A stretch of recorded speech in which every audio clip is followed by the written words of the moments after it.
Est-il surprenant qu'à la fin de l'âge, à la veille du triomphe millénaire de l'Église, toute la hiérarchie des puissances du mal s'emploie à séduire et à submerger ses futurs juges?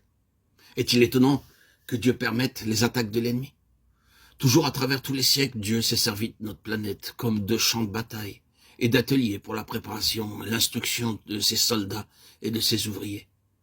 Le Fils de Dieu lui-même eut à obéir jusqu'à la mort, même la mort de la croix, avant de recevoir ce nom qui est au-dessus de tout nom, ce nom qui proclame aux anges tombés, aux esprits mauvais, ces déchets du monde spirituel, la victoire du calvaire.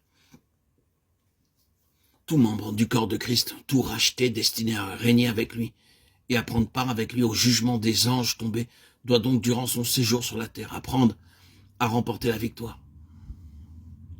Non seulement la victoire sur le péché, une victoire toute personnelle, mais aussi la victoire sur toutes les vipères de l'enfer qu'il doit fouler aux pieds au nom du vainqueur.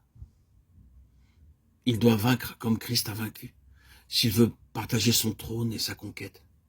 Christ a ouvert le chemin. Les rachetés doivent suivre ses traces. Il a connu au calvaire l'heure et la puissance des ténèbres. Il l'a traversé et on est sorti victorieux.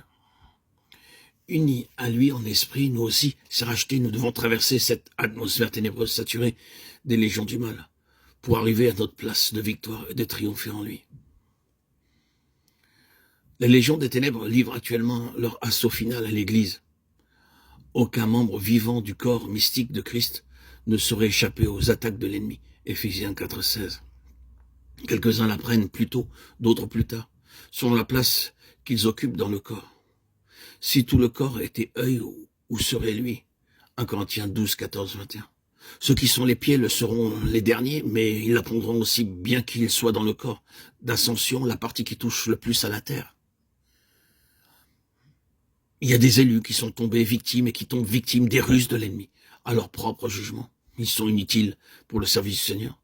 Toutefois, lorsqu'ils discernent que tous les pièges où ils sont tombés peuvent se transformer en autant de degrés de victoire, et qu'ils comprennent que leurs expériences peuvent servir à la délivrance des victimes de l'ennemi, ils se lèvent à nouveau et deviennent les yeux du corps de Christ. Ils le guident et lui ouvrent le chemin à travers les légions hostiles du prince des ténèbres, dans les lieux célestes. Alors, ce que Satan avait pensé en mal devient l'occasion d'un glorieux affranchissement. Et ils rendent témoignage à la sagesse infiniment diverse de Dieu devant les hommes, les principautés et les puissances. Éphésiens 3,10. Satan et ses légions peuvent espérer reculer le moment du jugement qui doit fondre sur eux, mais les plans de Dieu sont immuables, ses desseins s'accompliront.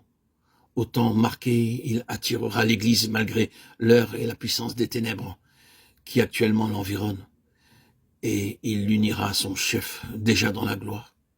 Le but ultime de l'appel à la guerre contre les puissances des ténèbres, c'est le réveil. Mais la conséquence du réveil, le résultat de la victoire sur Satan, c'est l'ascension triomphale de l'Église, l'avènement millénaire du Christ. Et c'est enfin le châtiment de Satan et des puissances mauvaises qui sont précipitées dans l'abîme. Voici, je viens promptement. Amen, oui Seigneur Jésus, viens.